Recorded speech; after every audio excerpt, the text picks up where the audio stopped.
അമൃതക്കുട്ടി on stage. Hello. Christmas കഴിഞ്ഞിട്ട് നക്ഷത്രങ്ങളൊന്നും മാറ്റി വെച്ചില്ലേ? ഇല്ല, കുറച്ച് ബാക്കിയുണ്ട്. ഇപ്പോഴും ഉടുപ്പ് ഇട്ടോണ്ട് നടക്കുക നക്ഷത്രമൊക്കെ. ഹലോ, സുഖായിരിക്കുന്നോ? സുഖം. എന്ത് പറയുന്നു എല്ലാരും? ന്യൂ ഇയർ കൊള്ളായിരുന്നു. കൊള്ളായിരുന്നു. നമുക്ക് മോളോട് ചോദിച്ചു നോക്കാലോ, ആ, ദാസങ്ങളിനെ പറ്റി എന്തൊക്കെ അറിയാം മോൾക്ക്? പറയൂ. ദാസങ്ങൾ ഗാനഗന്ധർവനാണല്ലോ. പിന്നെ ദൈവം ഭൂമിയിൽ അവതരിച്ചതുപോലെ ഒരു ആളാണ് ദാസൻ. പിന്നെ ദാസങ്ങളുടെ പാട്ടുകൾ മലയാളികൾക്ക് ഒരു ദിവസം പോലും കേൾക്കാതിരിക്കാൻ പറ്റില്ല. അതേപോലെ തന്നെ ഞാനും എപ്പോഴും ദാസങ്ങളുടെ പാട്ടൊക്കെ കേൾക്കാറുണ്ട്. അപ്പൊ കണ്ടില്ലേ, ഈ ജനറേഷനിലുള്ള കുട്ടികൾ പോലും ദാസന്റെ പാട്ടുകൾ കേൾക്കുന്നു.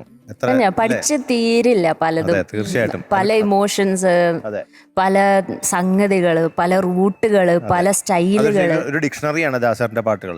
അപ്പൊ നമുക്ക് ഐശ്വര്യമായിട്ട് തുടങ്ങാം. ദാസന്റെ പാട്ടുകളിലേക്ക്. അമൃതക്കുട്ടി ഏത് പാട്ടാ പാടുന്നേ?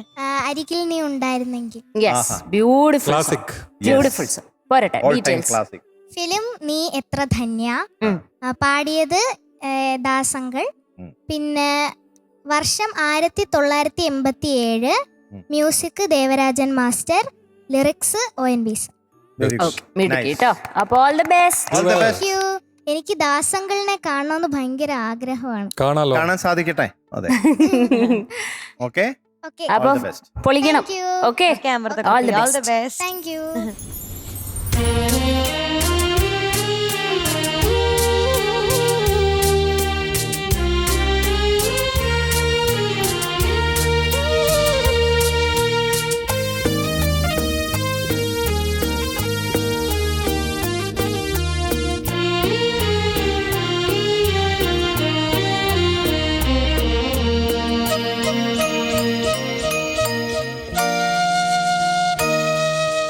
അരികിൽ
സൂപ്പർ സൂപ്പർ കാലക്കി മിടുക്കിയായിട്ട് പാടി.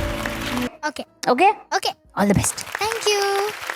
ഇന്ന് അമൃതക്കുട്ടിക്ക് കിട്ടിയിരിക്കുന്ന മാർക്ക് എന്ന് പറയുന്നത് അമൃതം പോലെ. അമൃതം പോലെ സുഖമുള്ളതാണ്.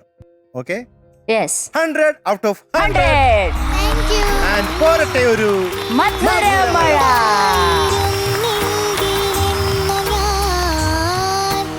ഒരു മാത്ര വെറുതെ നിനച്ചുപോയി, ഒരു മാത്ര വെറുതെ നിനച്ചുപോയി. 2026 നമ്മുടെ ഗാനഗന്ധർവന്റെ പിറന്നാളാണ്. Yes. അപ്പൊ ഈ ദിവസം 100 മേടിക്കാന്ന് പറയുന്ന ചില്ലറക്കാരിയല്ല, അത് സ്പെഷ്യൽ ആണല്ലേ. Yes. ഇതിങ്ങനെ കിടക്കും യൂട്യൂബിൽ ഈ എപ്പിസോഡൊക്കെ. അമൃതക്കുട്ടി എത്ര വലുതായാലും ഇതൊക്കെ എടുത്ത് കാണാൻ പറ്റും. അപ്പം ഭയങ്കര സ്പെഷ്യൽ ഓർമ്മയായിരിക്കും കേട്ടോ. വെറുതെ